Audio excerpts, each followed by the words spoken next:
Amar es reinventar cómo dar vida, es hacer fecundo y fértil cada día. Es quererme como soy, respetar lo que otro ansía y ponerme a trabajar sin garantías. Amar es creer que la alegría no puede guardarse porque se marchita. Es no parar el agua para que corra siempre limpia y compartirla como don que nos habita. Amar es vencer el miedo. Muchas veces, ante los problemas que no comprendemos, las realidades sociales conflictivas complicadas, como pueden ser la llegada de inmigrantes a nuestra tierra, ante eso respondemos con reacciones primarias. Pero el Papa nos invita a ir más allá de estas reacciones. Nos dice, porque el problema es cuando esas dudas y esos miedos condicionan nuestra forma de pensar y de actuar hasta el punto de convertirnos en seres intolerantes, cerrados y quizás sin darnos cuenta, incluso racistas. El miedo nos priva así del deseo y de la capacidad del encuentro con el otro. Regalar cada talento es lo que el mundo necesita. Buenos días a todos. Con estas palabras del Papa Francisco, comienzo un domingo más el programa Tiempo para el Espíritu, en el que desde el Evangelio que escuchamos en la Eucaristía voy dando pautas para una mejor comprensión del mismo y una profundidad espiritual.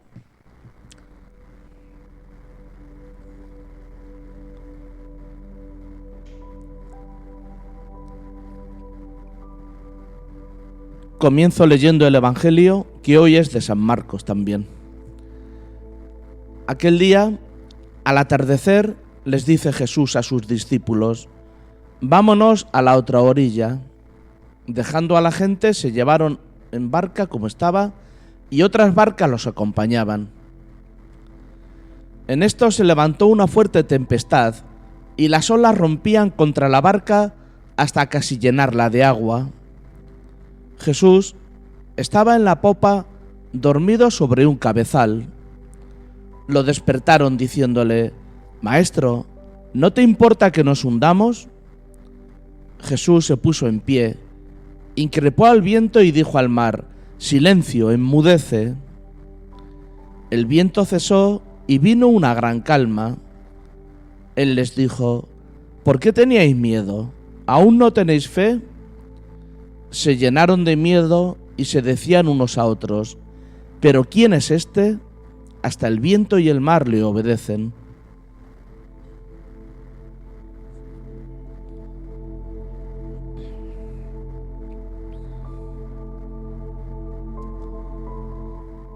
Estamos leyendo el final del capítulo 4 del Evangelio de San Marcos, en el que vemos a Jesús que después de enseñar en Cafarnaún, dejando clara la reacción de oposición a su mensaje por parte de los jefes religiosos, cuenta a sus discípulos algunas parábolas y termina hoy con el relato de la tempestad calmada.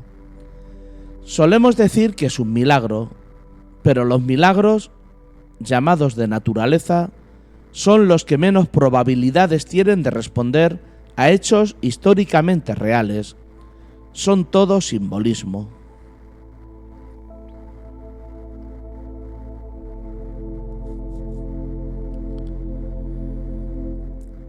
La Biblia utiliza varias palabras para expresar lo que hoy llamamos milagro, pero el concepto de milagro que hoy tenemos como suceso que contradice las leyes de la naturaleza es reciente. Los evangelios no nos hablan de milagros con este significado. Entonces, lo que nos importa es descubrir el sentido que le dan cuando narran estos acontecimientos. Era un modo de expresarse normal, comprensible para todos los que vivían en aquel tiempo.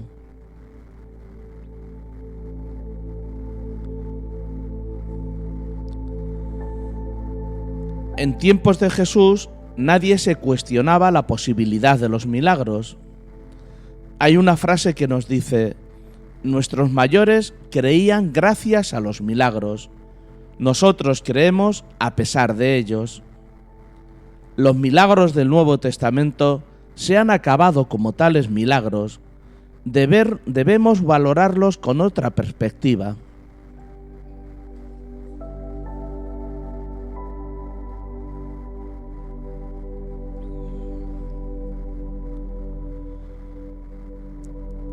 Decía Voltaire: milagro es la violación de las leyes matemáticas, divinas, inmutables, eternas.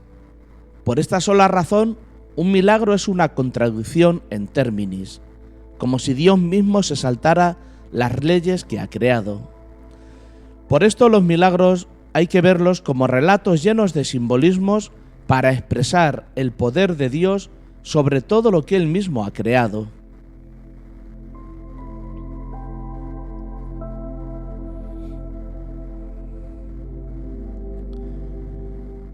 Pero vayamos al relato del Evangelio. Jesús pide a los discípulos que vayan a la otra orilla. Lo de la otra orilla está haciendo referencia al paso del Mar Rojo, cuando los judíos huían de la esclavitud de Egipto con Moisés a la cabeza. Este relato también es una narración simbólica, no histórica.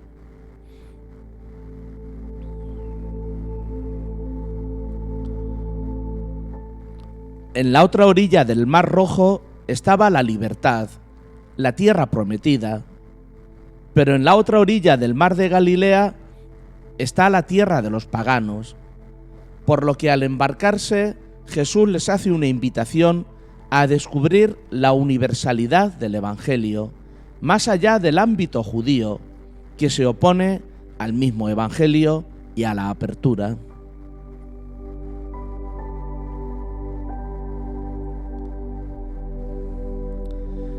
Este relato entonces empieza haciendo referencia a la primera tormenta que se desató en el seno de la comunidad cristiana, que fue precisamente por el intento de apertura del Evangelio a los no judíos, griegos, romanos, sirios, como vemos en el episodio de Pentecostés.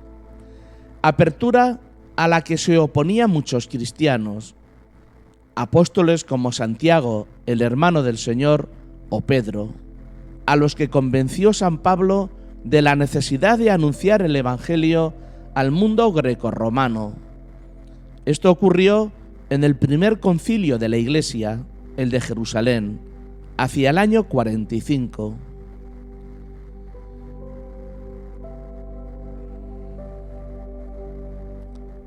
Entonces, lo que hace San Marcos en este relato es poner en boca de Jesús, como mandato suyo, algo que la Iglesia hizo norma unos 15 años después de morir Jesús.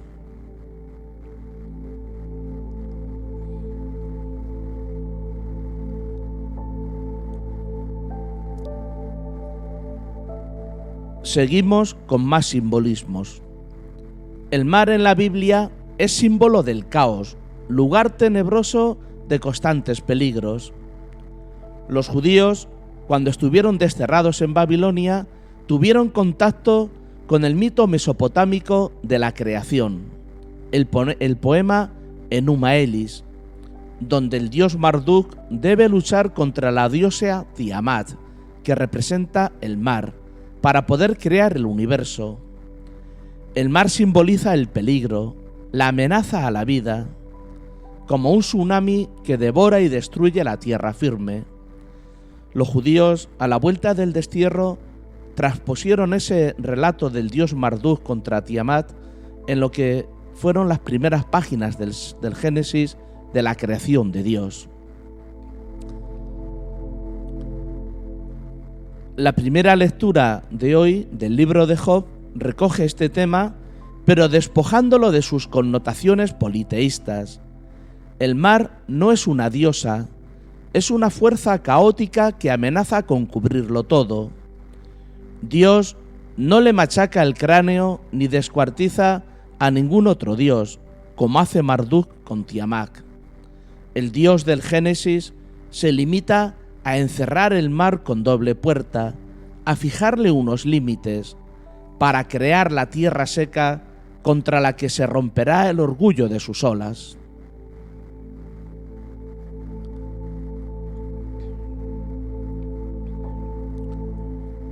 Dominar el mar es exclusivo de Dios. De ahí podemos sacar la enseñanza simbólica. El mensaje de Jesús tiene que llegar a todas las personas, pero no se conseguirá por la falsa seguridad de pertenecer a un pueblo elegido, sino a través de la lucha contra las fuerzas, poderes del mundo que se oponen al Evangelio y amenazan a la Iglesia, representada en esa barca sacudida por las olas donde vamos los discípulos.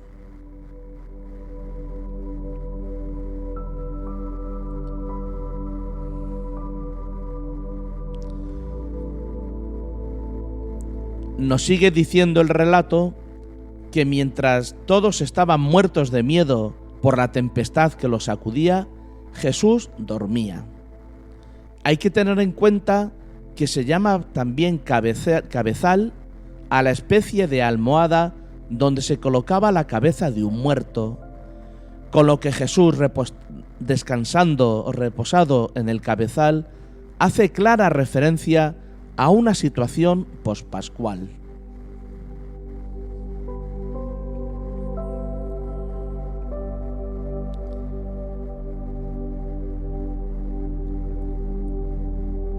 La primera comunidad cristiana tiene claro que Jesús resucitado está con ellos, pero de una manera muy distinta a cuando vivía. Aunque no lo vean, tienen que seguir confiando en su presencia. No duerme ni se desentiende de la misión, sino que vive en los que le siguen.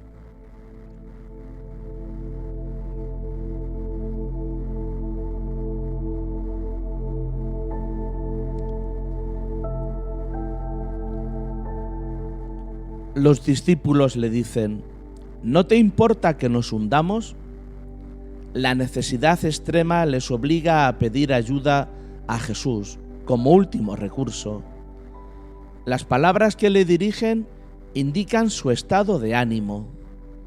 No dudan que Jesús pueda salvarlos, dudan de que esté interesado en hacerlo, lo cual es el colmo de la desconfianza, es dudar de su amor. Eso es lo que Jesús reprocha a los discípulos. Siguen necesitando de la acción externa para encontrar seguridad.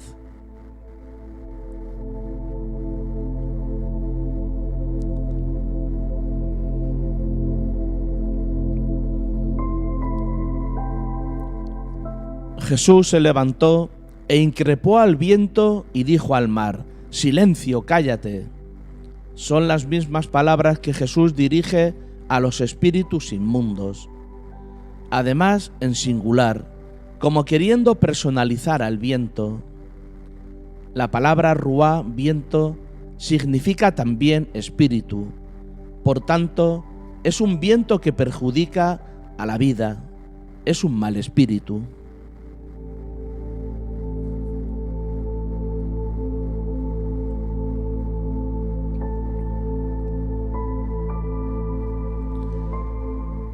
El poder de Jesús se dirige contra la fuerza de los poderes que hacen el mal, no contra los elementos, que aunque puedan ser hostiles, nunca son malos. Hoy decimos que después de la tormenta viene la calma.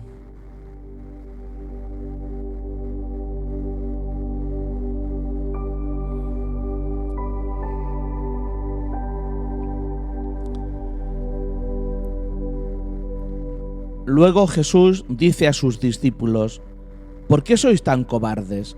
¿Aún no tenéis fe? No son preguntas, sino constataciones de una evidencia. Ni confiaban en sí mismos, ni confiaban en Jesús. Aquí tenemos otra clave para la reflexión. Confiar en un Dios que está fuera y nos salva desde el cielo nos ha llevado siempre al callejón sin salida del infantilismo religioso. Por lo que una vez más queda de manifiesto que la fe no es la aceptación de unas verdades teóricas, sino la adhesión confiada a una persona. Jesús les acusa de no confiar ni en Dios, ni en Él, ni en ellos mismos.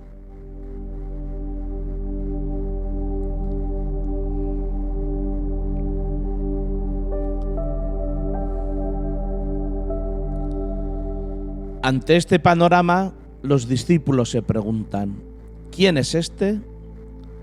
El miedo y la pregunta dejan claro que no habían entendido quién era Jesús.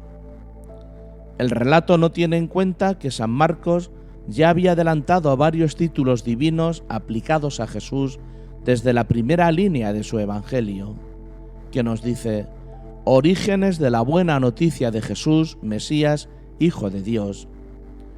Con lo que queda demostrado que no vale una respuesta intelectual. Lo que es Jesús no hay manera de mostrarlo ni de demostrarlo. La respuesta tiene que ser la experiencia personal de lo que Jesús es en nosotros.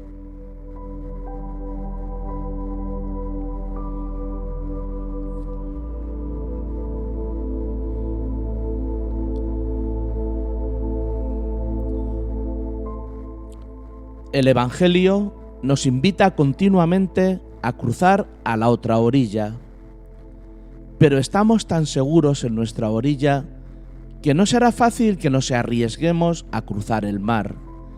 Ni siquiera estamos convencidos de que exista otra orilla. Más allá de las comodidades y de las seguridades que ambicionamos, no esperamos nada más. Sin embargo, nuestra meta está al otro lado del riesgo y del peligro.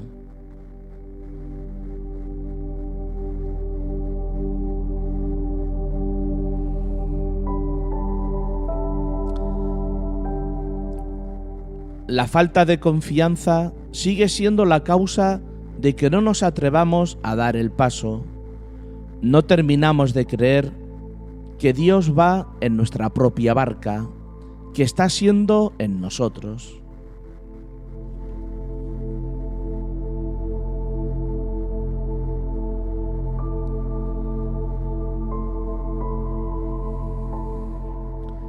El mensaje de Jesús es que debemos confiar, aunque nos parezca que Dios no se preocupa de nosotros.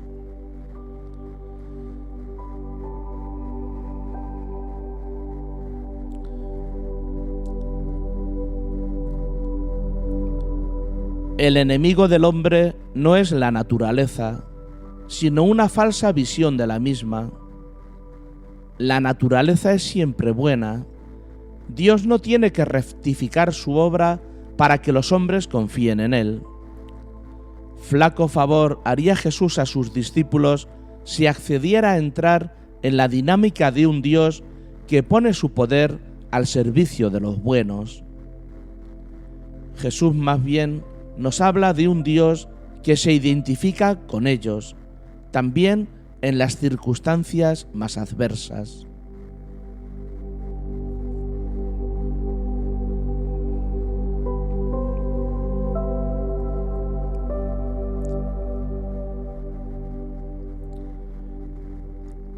El Dios de Jesús es el Dios escondido, en quien hay que confiar aunque creamos que no actúa.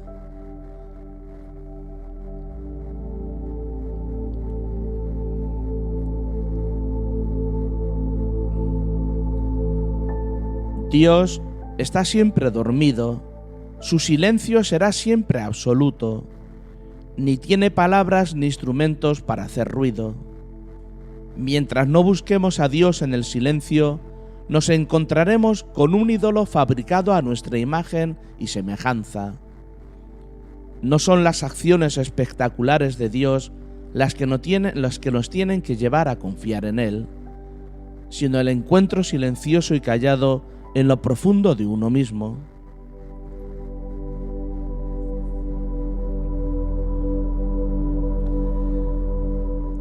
El maestro Edgar en el siglo XIV, decía que tomamos a Dios por una vaca de la que podemos sacar leche y queso, que utilizamos a Dios como una vela para buscar algo, y cuando la encontramos, la tiramos.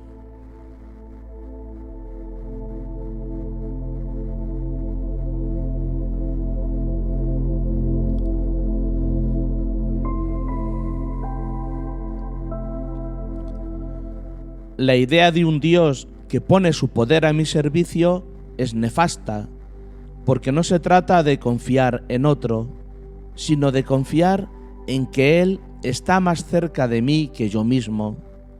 Solo si descubro a Dios en mí, me sentiré seguro y a salvo de toda tempestad.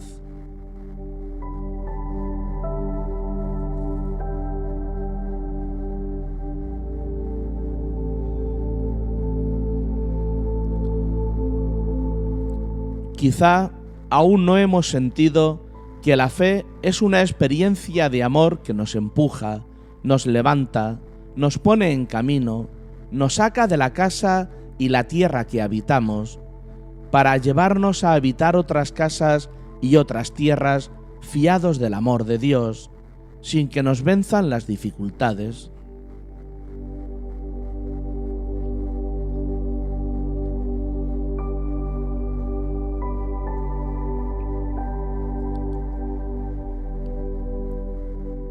En medio de tantas tormentas vitales, sociales, políticas, religiosas, que amenazan con hundirnos, tenemos que recuperar el encuentro con Jesús, la escucha de su palabra, la intimidad de la oración, la acogida del Espíritu, la vida eucarística que nos pone en sintonía con su corazón compasivo y misericordioso.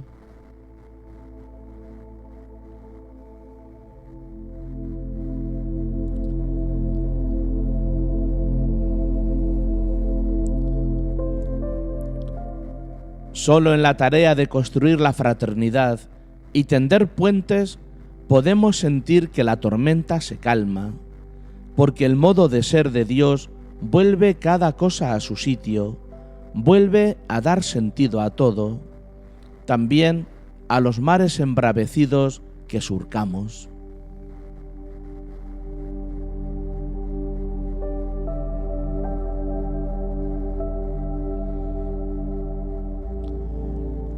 La lectura simbólica del relato que hemos escuchado urge a silenciar el viento y el oleaje, para poder así pasar del miedo a la confianza.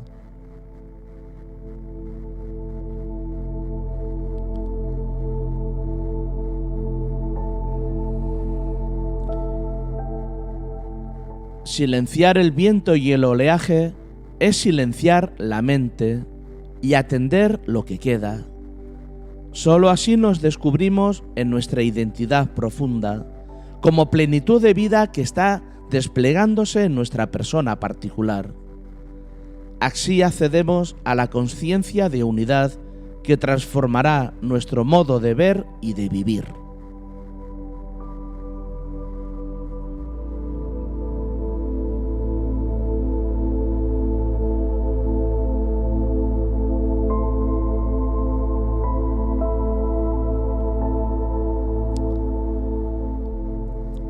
Termino así el programa de hoy, deseando que pasen un buen domingo y una feliz semana.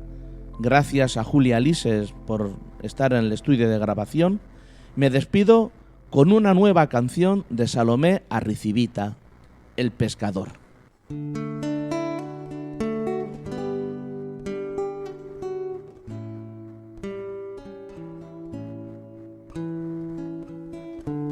Tu palabra me hace ser,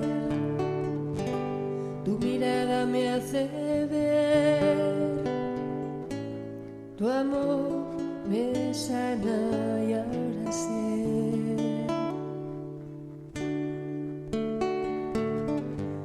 que de tus manos es mi hacer, que de tus manos es mi hacer, que de tus manos es mi hacer. Y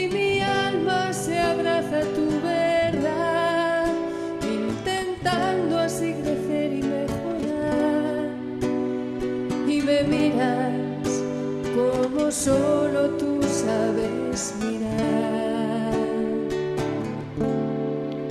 Y te sigo confiando en tu bondad, y de tu mano marcharé sin vacilar, echando redes para dar y alimentar.